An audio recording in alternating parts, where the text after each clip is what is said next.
Taksi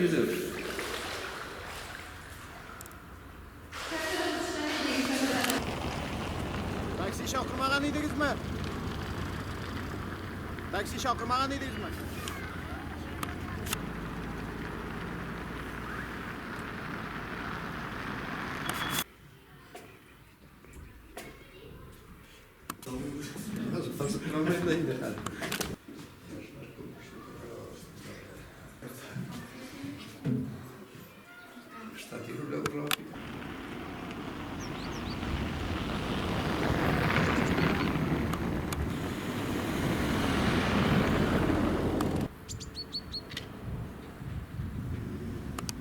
Сәләмәтлек спартакиадасында нинди мероприятиеләр оештыру күздә тотыла? Акташ муниципаль районында сәламәтлек декадасы кысаларында яңа ел алды һәм яңа елдан соң булган каникул һәм ялларда бик күп спорт чаралары үткәрү планлаштырылган. Иртәгә, ягъни мәсәлән 29 январь көнне безнең кыш бабай призына чаңгы ярышлары төрле яшь категорияләр арасында 30 декабрьдә инде безнең шулай кышкы сабантуй дигән беренче тапкыр үткәрелә торган мероприятие үткәрергә планлаштырылган. Монда инде безнең кара бабайлар төрле спорт уеннарында ярышырга тиеш булалар инде. Ансы безнең дүшәмбе көнне була.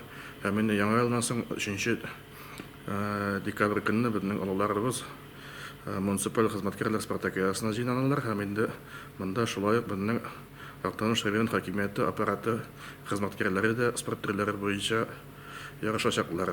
Биредә безнең йөзү буенча, чаңгы буенча, өстәл теннисы буенча, бадминтон буенча, шахмат буенча ярышлар каралган.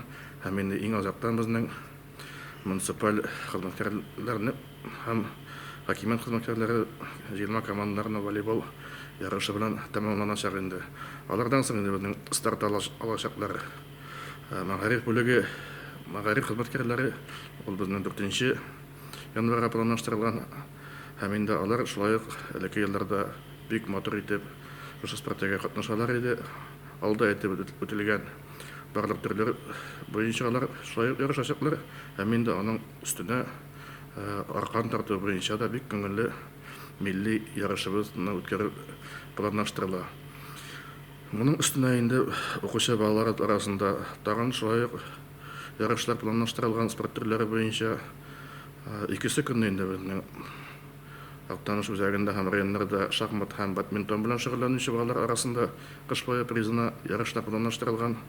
3-ші өчесендә безнең балалар арасында юк. 4-сі көнне инде безнең өстәл теннисы буенча ярышлар планлаштырылган. 5-сі көнне инде безнең волейбол ярышлары башланып китә. Һәм инде тәмамларда дип ышанып калабыз. 2-сеннән 5-сенә кадәр инде безнең шулай мини футбол буенча ярышлар планлаштырылган. 6-сі көнне безнең йөзү буенча шулай ярыш планлаштырылган. Һәм инде 7-сі көнне инде безнең милли көрәш һәм дзюдо буенча балалар арасында кыш бая призына ярышлар тәгаенләнгән календарь буенча. Бу ни өчен мондай чаралар менә оештырыла нәкъ менә ял көннәренә? Бу чараларны оештыру максаты инде безнең балаларыбыз һәм балаларыбызның гына түгел, барлык Актаныш районында яшәүче гражданнарның инде ялларын файдалы үткәрү һәм нәтиҗәле үткәрү форсатыннан чыгып үткәрелә. Һәм инде әйттек бит, сәламәтлек декадасы һәм сәламәт яшәү рәвешен алга сөрү максатыннан шушындый ярышлар бездә планлаштырыла. Ул электә планлаштырылган, но быелгысы инде безнең контингентны тагы да күбрәк халык белән шушы ярышларны һәм ялларны оештыру безгә бурычы куелган. Әйтегез русчада. Вопрошайте. Вопрос о том, какие новогодние спортивные мероприятия у вас проводятся. В рамках проведения декады здоровья в Актанинском муниципальном районе запланированы множество спортивных мероприятий. Декада начинается с мероприятия соревнований по лыжным гонкам среди различных возрастов. Это запланировано на 29 декабря. На 30 декабря у нас запланированы также зимний сабантуй, который мы проводим в этом веке первый раз. И там предусмотрены соревнования снеговиков. И заметьте, снеговиков, а не Дедов Морозов. Они будут там соревноваться по некоторым видам спорта. В будущем году мы уже планируем начать соревнования со 2 января. На 2 января у нас запланированы соревнования среди учащихся по шахматам и бадминтону.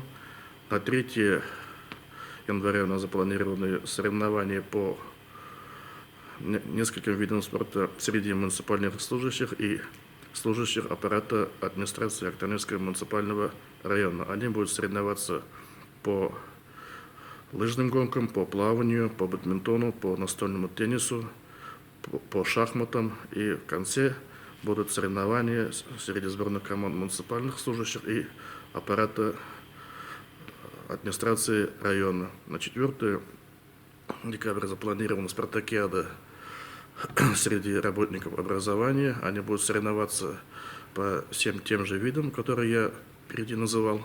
И плюс по перетягиванию каната, которые у нас в районе очень популярно и зрелищно проходят. В тот же день у нас запланированы соревнования по настольному теннису среди учащихся. Со 2 по 5 у нас будут проходить в другом заведении в спорткомплексе «Иман» соревнования по мини-футболу среди команд учащихся района. 5 января у нас по волейболу соревнования среди команд также учащихся. 6 у нас соревнования на призы Деда Мороза по плаванию. И 7 у нас соревнования на призы Деда Мороза по национальной борьбе куреш и по дзюдо. Рахмат.